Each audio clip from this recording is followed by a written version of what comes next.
क्या M S Dhoni खेलेंगे या फिर नहीं? ये एक बहुत बड़ा सवाल सभी सीरीज़ के फैंस के दिमाग में है कि भाई साहब कुछ तो मतलब पुख्ता खबरें निकल के आए हैं। ऐसा लग रहा है कि जो मीडिया आउटलेट्स हैं वो हमारे मतलब इमोशन से खेल रहे हैं। कोई कह रहा आज आएँगे, कोई कह रहा कल आएँगे या फिर एम एस धोनी ही नहीं आना चाहते हैं। तो चलिए उसके बारे में थोड़ी-सी बात कर लेते हैं। तो जो इनिशियली खबर निकल के आई थी जैसे कि आपको पता ही होगा रेव स्पोर्ट्स की तरफ से भी निकल के आई थी जो कि काफ़ी ट्रस्टेड सोर्स है। तो उनके अकॉर्डिंग जो एम एस धोनी का रिटर्न था वो 18 तारीख को प्लान्ड था। मतलब ऐसी खबरें निकल के आ रही थी कि भाई जो एसआरएच के खिलाफ जो हमारा मुकाबला होने वाला है अवे गेम है एसआरएच मतलब हम लोग हैदराबाद ट्रैवल करने वाले हैं तो उसमें एम एस धोनी रिटर्न कर सकते हैं ऐसी कुछ इनिशियल खबरें निकल के आई थी। लेकिन अब जो नई खबरें निकल के आ रही हैं क्रिक बज़ की तरफ से जो विजय टैगोर हैं मतलब क्रिक बज़ के एक हिसाब से एडिटर आप कह लीजिए और एक्सप्रेस स्पोर्ट की तरफ से खबरें निकल के आ रही हैं कि भाई एम एस धोनी ने अभी कुछ क्लियरली बताया नहीं है जो चेन्नई मैनेजमेंट को कि भाई क्या वो ट्रैवल करने वाले हैं हैदराबाद में या फिर नहीं।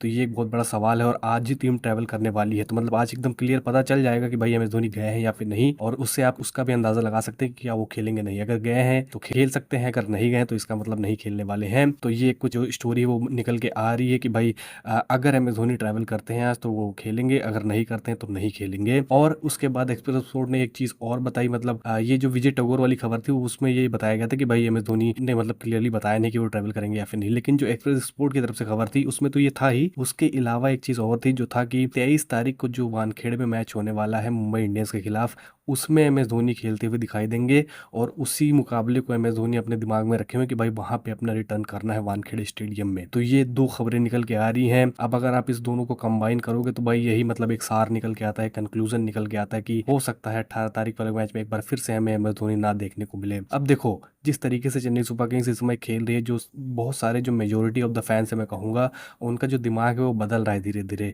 कुछ लोग कह रहे हैं कि भाई हाँ, एम एस धोनी आने चाहिए, टीम में आने चाहिए। लेकिन मैं अपने आस-पास देख रहा हूँ जो एम एस धोनी के बहुत कट्टर फैंस हुआ करते थे, वो भी समझ रहे हैं कि भाई चेन्नई सुपर किंग्स के लिए बेटर क्या है और क्या मतलब कॉम्बिनेशन ज़्यादा सूट कर सकता है चेन्नई सुपर किंग्स को। तो वो भी सजेशंस दे रहे हैं कि भाई हो सकता है एम एस धोनी ने मतलब देख लिया हो टीम को कि अच्छा कर रही हो और इसीलिए अपने आप को साइडलाइन कर रहे हो बार-बार। लेकिन फिर भी एक जो कह सकते हैं कमी है चेन्नई सुपर किंग्स में, उसकी मैं आगे बात करूँगा जिससे एम एस धोनी को रिलेट करूँगा, तब आप ज़्यादा इसके बारे में जान पाएँगे। तो अभी के लिए यही खबरें निकल के आ रही हैं कि भाई एम एस धोनी शायद 18 तारीख वाला मैच नहीं खेलने वाले हैं और उसकी कंफर्मेशन आज लगभग पता चल जाएगी कि क्या एम एस धोनी ट्रैवल किए हैं या फिर नहीं, उसे एकदम क्लियर पता चल जाएगा। तो ये अपडेट है एम एस धोनी की तरफ से, होपफुली आपको समझ में आ गई होगी। फिर बात कर लेते हैं खलील अहमद की तरफ से और जेमी ओवर्टन की भी तरफ से। तो सबसे पहले खलील अहमद की बात कर लेते हैं। तो हमें पता है कि भाई जो उस दिन बॉलिंग कर रहे थे उसके बाद वो पूरा ओवर बिना किए वो बाहर चले गए थे, अपना कमर या हिप के पास वो पकड़ के मतलब बाहर चले गए थे। एक बार दौड़ने फिर से भी आए थे बॉलिंग करने, लेकिन फिर वो दोबारा नहीं कर पाए तो बाहर चले गए। तो उनके इंजरी के बारे में देखो एकदम एग्जैक्टली पता तो नहीं चला है, लेकिन अगर कुछ होता तो उसके बारे में बात की गई होती जहां तक मुझे लगता है। ऑनेस्टली ना स्कैन्स किए गए ना कुछ, सिर्फ कह सकते हैं माइनर आप कह सकते हैं क्योंकि वहां पे ह्यूमिडिटी बहुत ज्यादा रहती है तो क्रैम्प वैम्प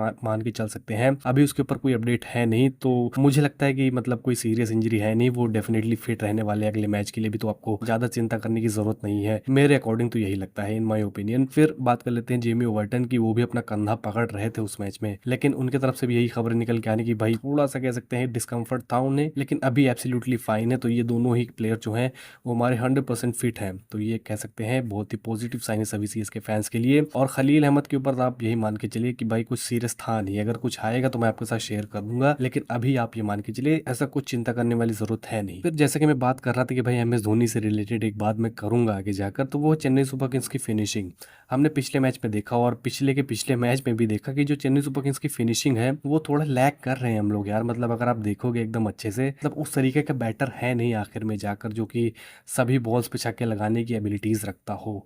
तो मेरे हिसाब से एम एस धोनी का इंक्लूजन वहाँ पे बहुत ही ज़रूरी हो जाता है, क्योंकि भले वो 46 साल के हैं, लेकिन हमने पिछले बार भी देखा है कि भाई जब वो छक्के लगाते हैं तो भाई यॉर्कर डालिए, बाउंसर डालिए, कुछ भी आप डालिए, वो बख्शते नहीं हैं। तो भाई ऐसा एक डेजिग्नेटेड जो फिनिशर होता है उसके दिमाग में होता है शॉट्स की भाई यॉर्कर को भी हम लोग ऐसे छक्के मार सकते हैं। बहुत मतलब बहुत सारी चीज़ें जो मैंने आपको बताया भी था कि भाई कैसे एक फिनिशर का जो दिमाग होता है वो एक मिडिल ऑर्डर बैट्समैन या फिर लिमिटेड शॉट्स के बैट्समैन जैसे कि शिवम दुबे हैं वो अलग होता है। तो भाई अगर शिवम दुबे को ये फिनिशर खिलाना चाहते तो मेरे हिसाब से वो बैक फायर करेगा 10 आउट ऑफ 5 टाइम्स। मेरे हिसाब से 5 बार हो सकता है सक्सेसफुल हो जाए, उसमें भी गारंटी नहीं है, लेकिन 5 बार बिल्कुल ये फेल होने वाला है। क्योंकि शिवम दुबे के खिलाफ आप एक सिंपल सा प्लान अगर आप बना लेंगे, वाइड होकर पकड़ के आप अगर अगर गेंदबाजी करने लगेंगे, बहुत ही कम चांसेस कि वो आपको अटैक कर पाएँगे।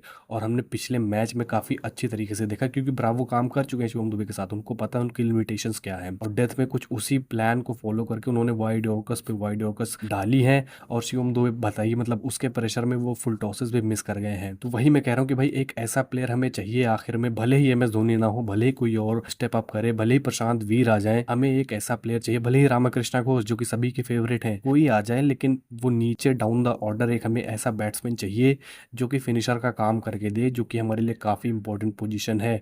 क्योंकि भाई चलो ये 2 मैच तो हम लोग जीत गए हैं अच्छी बॉलिंग की वजह से, लेकिन और कोई टीम अगर अच्छी होगी, जिसकी बैटिंग लाइनअप अच्छी होगी, कॉन्फिडेंस में होगी, तो वो हमें बिल्कुल भी नहीं बख्शने वाली है, वो बिल्कुल पनिश करने वाली है हमें, अगर ये गलती हम लोग फिर से भी दोहराते रहेंगे। तो आप बताइए इसके ऊपर आपका क्या सोचना है? क्या आप किसी फिनिशर को देखना चाहेंगे, या आपको भरोसा है कि शिवम दुबे को ये लोग फिर से ग्रूम कर सकते हैं और फिनिशर बना सकते हैं शिवम दुबे को? तो प्लीज़ कमेंट सेक्शन में ज़रूर बताइएगा। तो चलिए फिर, होपफुली आपको ये वीडियो पसंद आई होगी। अगर पसंद है तो प्लीज़ लाइक ज़रूर कर दीजिएगा और चैनल जरूर सब्सक्राइब कर लीजिएगा। चेन्नई सुपर किंग्स के फैंस, प्लीज़ आपसे गुजारिश है, प्लीज़ सब्सक्राइब कर लीजिएगा। और हाँ, टेलीग्राम ज्वाइन करना बिल्कुल भी मत भूलना, आपको डिस्क्रिप्शन में लिंक मिल जाएगा, कमेंट बॉक्स आपको लिंक मिल जाएगा, कहीं से भी आप ज्वाइन कर सकते हैं। तो चलिए फिर मिलते हैं आपसे अगली वीडियो में, तब तक के लिए बाय।